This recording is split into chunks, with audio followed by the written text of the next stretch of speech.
இறையேசுவில் அன்பானவர்களே, தாங்கள் எந்த கலையில் சிறந்து விளங்குகின்றார்களோ அது சிற்பக்கலையாக இருக்கலாம், அல்லது இசைக்கருவிகள் மீட்டுகின்ற கலையாக இருக்கலாம், அல்லது பேச்சாளர்களாக இருக்கலாம், என் அரசியல்வாதிகளை கூட எடுத்துக்கொள்ளலாம், அதில் ஆன்மீகவாதிகளையும் சேர்த்து கொள்ளலாம்.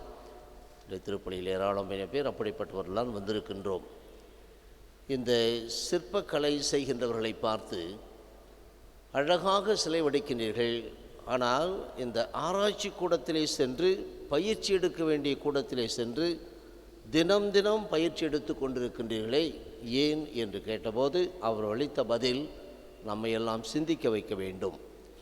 எனக்கு எல்லாம் தெரியும் நான் என்று நினைத்து கொண்டு எதையும் தொடர்ந்து செய்யாமல் விட்டு விடுகின்ற போது கொஞ்சம் கொஞ்சமாக அந்த கலையினுடைய அறிவு என்னில் குறைந்து கொண்டே சென்றுவிடும். அது உயிரோட்டமாக மேலும் மேலும் வளர்ச்சி பெற்றதாக மாற வேண்டுமானால் தினம் தினம் அதில் பயிற்சி செய்து கொண்டே இருக்க வேண்டும். அப்படி நான் செய்யாமல் இருந்துவிட்டால் என்னுடைய ஓய்வியத்தை பார்த்து யாராவது குறை சொல்ல முடியும்.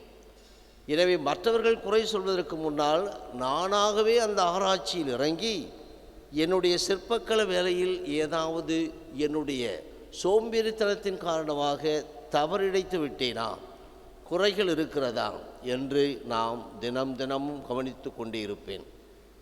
இவ்வாறு அந்த கலைகளில் உயர்ந்தவர்கள் தாங்கள் செய்கின்ற பயிற்சியை பற்றி இப்படி சொல்வார்கள். ஆன்மீகவாதிகள் நாம் செய்கின்ற கலை தொழில் என்று சொல்லக்கூடாது, இந்த ஆன்மீக கலை என்று வைத்துக்கொள்வோம். இதிலே நாம் தினம் தினம் வளர்ந்து கொண்டிருக்கின்றோமா என்ற ஒரு கேள்வியை எழுப்பினால், என்ன ஃபாதர் அந்த கேள்வியை கேட்குறீங்க? டெய்லி நாங்கள் எங்கள் குழும ஜபத்தை சொல்லிடுறோம், கோயிலுக்கு போயிடுறோம், நன்மை வாங்கிடுறோம், எல்லா வேலையும் செய்கிறோம். ஆம், எல்லா வேலையையும் செய்கிறோம். ஆனால் அதில் ஒரு நுணுக்கம் ஒன்று இருக்க வேண்டும் என்பதை ஆண்டவர் இன்று நமக்கு உணர்த்த விடுகின்றார். இயேசுவும் அவருடைய சீடர்களும் மறுகரைக்கு சென்று கெனசரேத்து பகுதியை அடைந்து படகை கட்டி நிறுத்தினார்கள். அவர்கள் படகை விட்டு இறங்கிய உடனே அந்த இடத்தில் நடக்கின்ற நிகழ்வில்தான் நாம் நிறைய நேரத்தில் எனக்கு எல்லாம் தெரியும், யானைக்கும் அடிசொருக்கும் என்று சொல்லுவார்கள். எனவே எனக்கு எல்லாம் தெரியும் என்ற நிலையில் செல்கின்ற போது தெரியாதவர்களாக மாறிவிடுவோம். இங்கே அவர்கள் படகை விட்டு இறங்கிய உடனே மக்கள் இயேசுவை இன்னார் என்று கண்டுணர்ந்து, இயேசு யார்? அப்படி போகிற போக்கில் அப்படி பார்த்தா போகிறார்ப்பா, இல்லை, இயேசு யார்?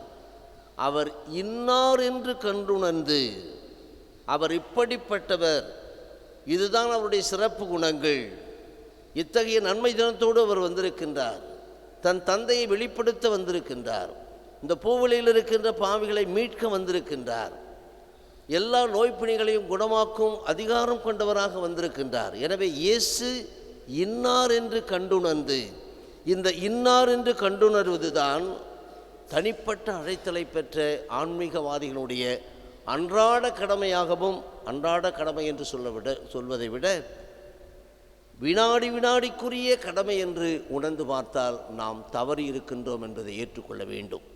எனவே தான் எந்த கலையிலும் சிறந்தவர்கள் தினமும் சென்று பயிற்சி பெறுகின்றார்கள் செய்கின்றார்கள் என்றால் காரணம், நான் அந்த நுணுக்கங்களை இழந்துவிடக்கூடாது, அந்த நுணுக்கங்களை இன்னும் அதிகமாக கற்றுக்கொள்ள வேண்டும், அதில் வளர்ச்சி பெற வேண்டும் என்பதற்காகத்தான் அவர்கள் செய்கின்றார்கள். எனவே நான் இயேசுவை இன்னார் என்று கண்டுணர்ந்து, அந்த கண்டுணரும் அந்த ஸ்பிரிச்சுவல் ஆக்டிவிட்டி என்று சொல்வார்களே, அந்த பயிற்சியில் நான் எப்போதாவது தடைபட்டிருக்கின்ற விதத்தில் நடந்திருக்கின்றேனா? சுலபமாக நாம் சொல்லுவோம், கோயிலுக்கு போனோம் ஃபாதர், அப்படியே தியான நேரம் ஃபாதர், நல்லா தூக்கம் வந்துருச்சு, தூங்கிட்டோம் ஃபாதர். அன்பார்ந்தபடி இதற்கு நாம் அடிமையாக இருக்கின்றோம் என்பதை உணர வேண்டும். நான் எங்கே வந்திருக்கின்றேன், யாரிடம் வந்திருக்கின்றேன், எனவே அவரை இன்னார் என்று என்னால் உணர்ந்து கொள்ள முடிகிறதா? இவரால் தான் நான் சுவாசிக்கும் வாசம் உள்ளே போய் வெளியே வருகிறது. உள்ளே செல்வதை அவர் அடக்கிவிட்டால் நான் பிணம், வெளியே வந்ததை அவர் அடக்கிவிட்டால் நான் பிணம். எனவே உள்ளே செல்வதையும் வெளியே வருவதையும் வினாடிக்கு வினாடி நாழிகைக்கு நாழிகை நடக்கின்ற அந்த நிகழ்வை செய்கின்றவர் இவர். இப்படிப்பட்ட நுணுக்கங்களோடு நாம் இயேசுவை அறிந்து கொள்ளுகின்ற போது இயேசுவை இன்னார் என்று நான் கண்டுகொண்டேன். இந்த நற்செய்தியிலே லூக்கா இந்த மார்க்கு நற்செய்தி தான் நாம் இப்போது வாசித்து கொண்டிருக்கின்றோம். அதனுடைய நமக்கு இப்போது வாசிக்கப்பட்ட பகுதி 6ஆம் அதிகாரம், அதிலிருந்து தான் எடுக்கப்பட்டது. அதில் 54, 55 2 வசனத்தையும் ஒன்றாக அழைத்து விடுகின்றார்கள். இயேசு அவர்கள் படகை விட்டு இறங்கிய உடனே மக்கள் இயேசுவை இன்னார் என்று கண்டுணர்ந்து அவரிடம் ஓடிச் சென்று நோய்களை குணப்படுத்த வேண்டும் என்று எல்லோரையும் கொண்டு வரத் தொடங்கினார்கள்.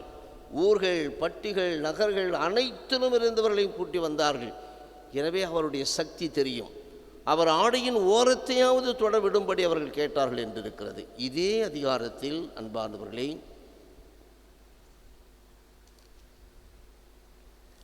33வது வசனத்திலே அங்கேயும் நாம் இதை பார்ப்போம். அவர்கள் புறப்பட்டு போவதை மக்கள் பார்த்தார்கள். பலர் அவர்கள் இன்னார் என்று தெரிந்து கொண்டு அவர்களுக்கு முன்னதாகவே ஓடிச் சென்று அங்கே காத்து கொண்டு வந்தார்கள். எனவே இயேசு இன்னார் என்று நாம் கண்டுகொள்ளுகின்ற போது தான் அவரை தேடுவதில் உற்சாகம் இருக்கும். தினம் தினம் அதை செய்து கொண்டே இருப்போம்.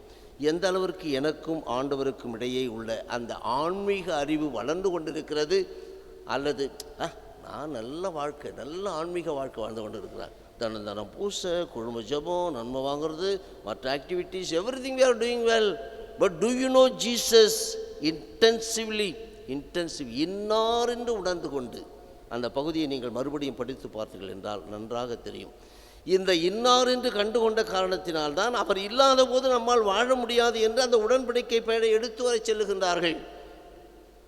நீங்கள் அந்த விடுதலை பயண நூலிலே 25, 26, 27 3 அதிகாரங்களில் அந்த உடன்படிக்கை பேழை வைக்கக்கூடிய அந்த இடத்தை செய்வதற்கு என்னென்ன பொருட்கள் தேவை, எவ்வளவு பொருட்கள் தேவை, அவை அனைத்தையும் அவருடைய மூட்டை கட்டிட்டு போகிறாங்க. உடன்படிக்கை தேவை இது இருந்தால்தான் இவர் இன்னார் என்று எங்களுக்கு தெரியும், எங்களை பாலைநிலத்தில் வழிநடத்தியவர் இவர், எகிப்திலிருந்து அடிமைத்தனத்திலிருந்து விடுதலை தந்தவர் இவர் என்று அவரை கொண்டு வந்தார்கள். பார்வழி இதை ஆழமாக சிந்தித்து பார்ப்போம். அப்படியே பூசைக்காக கோவிலுக்கு வந்து வேண்டிக் கொண்டு இருக்கின்ற போது தான் இன்னொன்றும் தோன்றியது. இப்போ நாம் உடம்பு சரியில்லை, சாமியாருக்கு உடம்பு சரியில்லாத தான் இருக்குது, இருந்தாலும் அவருடைய பூசை வச்சுட்டே இருக்காரு என்று சொல்லக்கூடியவர்கள் இருப்போம். ஆனால் அன்பானவர்களே, இந்த உடல்நிலை சரியில்லாத போது நாம் என்ன செய்கின்றோம்? போன உடனே டாக்டர் நம்மளுக்கு வேணுமோ வேணாமோ எல்லா அந்த டெஸ்ட் எல்லாவற்றையும் எல்லா பரிசோதனைகளையும் செய்து விடுவார்கள். செய்த பிறகுத்தான் நம்முடைய உடல்நிலை எப்படி இருக்கிறது, எங்கே குறைந்திருக்கிறது, எங்கே உயர்ந்திருக்கிறது என்பதை கண்டுகொண்டு அதற்கு பிறகு அதற்குரிய அந்த மருத்துவத்தை கொடுப்பார்கள். இதை ஒரு அப்படியே விளையாட்டுத்தனமாக சிந்திக்கிற மாதிரி எனக்கு இருந்தது. 11ஆம் தேதி அகில உலக நோயுற்றோர் தினம். ஏன் அன்னை மரியாளின் விழா, லூர்து மலையிலே அங்கே காட்சி கொடுத்து அங்கே வருகின்றவர்களை குணமாக்கும் நபராக அன்னையை பாவித்து தாய் திருச்சபை இந்த நாளை இதற்கென ஒதுக்கியிருக்கிறது. எனவே அங்கே குணம் கொடுக்கின்றவர் ஆண்டவர் என்றாலும் அதற்கு பரிந்துரைக்கின்றவர் அன்னை மரியாள் என்றாலும், எனவே இன்னிலேருந்து ஏன் வச்சுக்கூடாது? மாதாவே வாங்க, என்னுடைய உடலை சோதித்து பாருங்கள், என் உடலில் என்ன உடல்நல குறைவுகள் இருக்கிறது, கொஞ்சம் இன்டென்சிவாக மாதா கிட்ட வேண்டிக்கிட்டாக்கா அவங்க இன்னும் கொஞ்சம் அக்கறையாக இருக்க மாட்டாங்களா? திடீரென்று தோன்றியது, இன்னும் கொஞ்சம் அதிகமாக இன்றைக்கி நாளைக்கு 9, 10, 11ஆம் தேதி நிறைவான குணம் எனக்கு கிடைக்கும். இப்படிப்பட்ட உறுதியான விசுவாசத்தோடையே நாம் செய்யக்கூடாது. சிந்திப்போம். ஆமென்.